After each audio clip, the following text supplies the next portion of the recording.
And I'm Lisa. Welcome to Gypsy Woman Homestead. Today we are going to be making maraschino cherries, and my daughter-in-law and my grandson absolutely love them. So it's a lot better for you without the dyes to make them homemade, and I think it tastes better.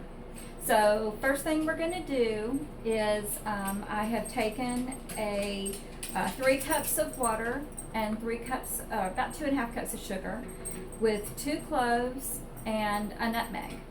And I have just let it steep a little bit. Didn't let it boil, just let it steep a little bit. And then we let it come to room temperature. So now I'm going to add the juice of 1 lemon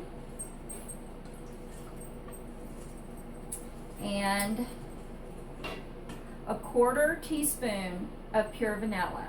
Now, we don't want imitation vanilla. I'm using Watkins, but any pure vanilla extract you can use, and you can make your own. I've made my own before. I just happen to have Watkins on hand. So let's stir this up. All right, and let me go get the cherries. I forgot the cherries.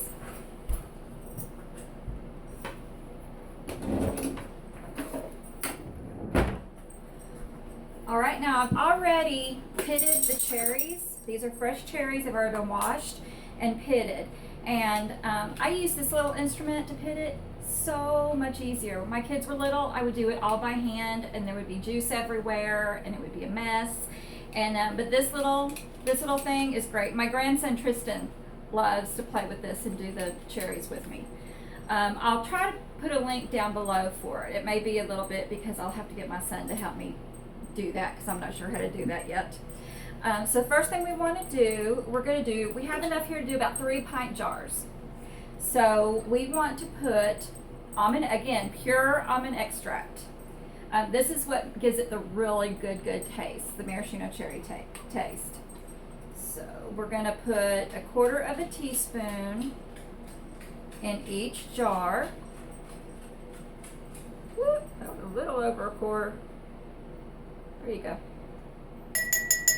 Got a little heavy-handed with that one.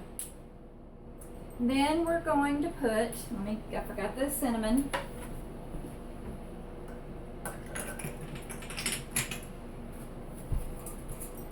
Okay, I have organic cinnamon powder. Now, you can use cinnamon sticks, and that would be really good too. I just don't have any on me right now, so I'd rather use what I have on hand, which is ground cinnamon. So again, we're going to put 1/4 teaspoon of ground cinnamon in the bottom of each jar.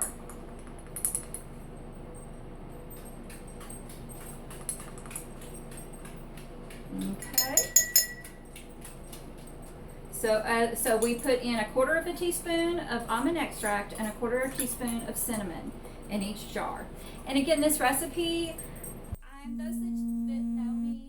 So y'all that know me know that I don't follow directions well. So I just kind of make my own thing up, and that's cooking and sewing.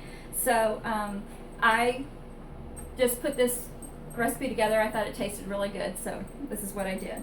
Okay, we're going to need to take out the 1 nutmeg and the 2 pieces of cloves out of our sugar water.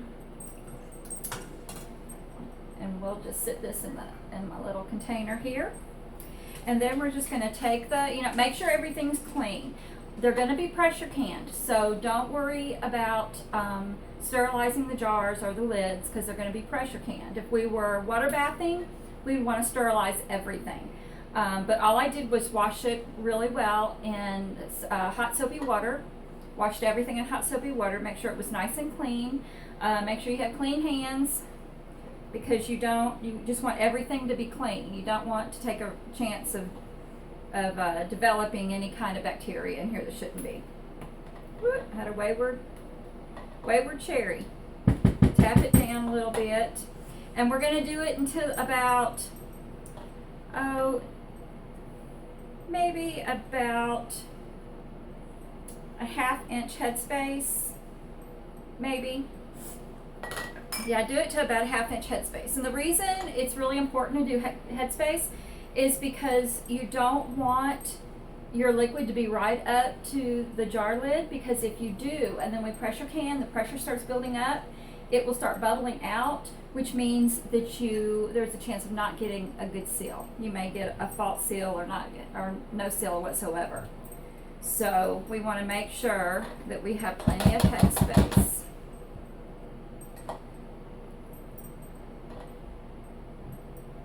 I'm kind of packing them in there.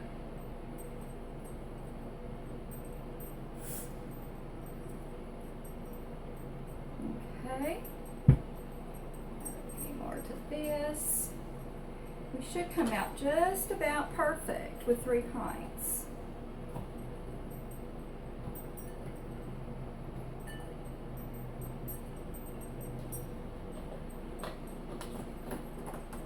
Let's see here, let's pack them in.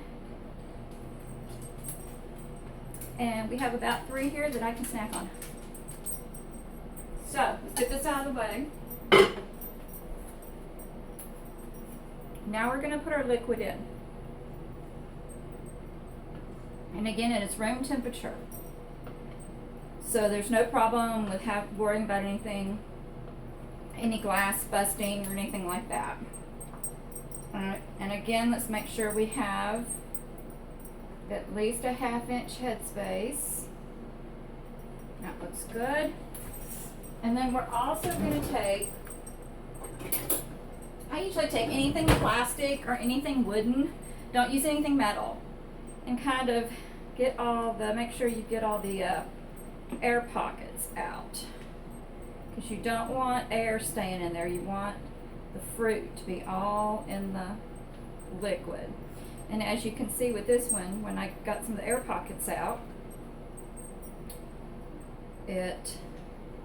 the liquid went down a little bit, so we're going to add a little bit more liquid. Okay. That one aside. And it smells so good with all those extracts and cinnamon and nutmeg and all in it.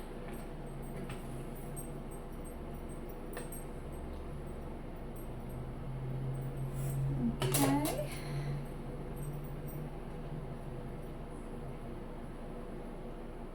Get out all the air bubbles. Whoops, I just lost a cherry again. Okay. Yeah, this one's gonna need, I'm gonna take that cherry out.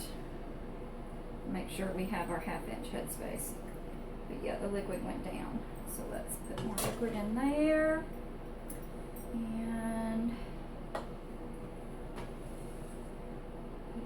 this in here. And that 3 cups of water and 2.5 cups of sugar, plenty of liquid. I have a lot more left over.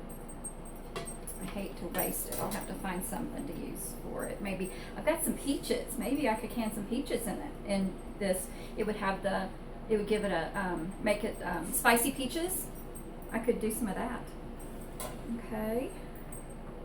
I just hate wasting it when it has all those good taste in it and flavors. All right. Let me wash my hands. Okay. And now we are going to take, I have a piece of paper towel with just a little bit of vinegar on it, because it's very important to make sure that your rims are clean. And I'll rub my finger along it just to make sure that there's no cracks or chips or anything, because we want to make sure that there is a good seal. And if we leave any sticky stuff on there, there's a chance that it won't seal properly.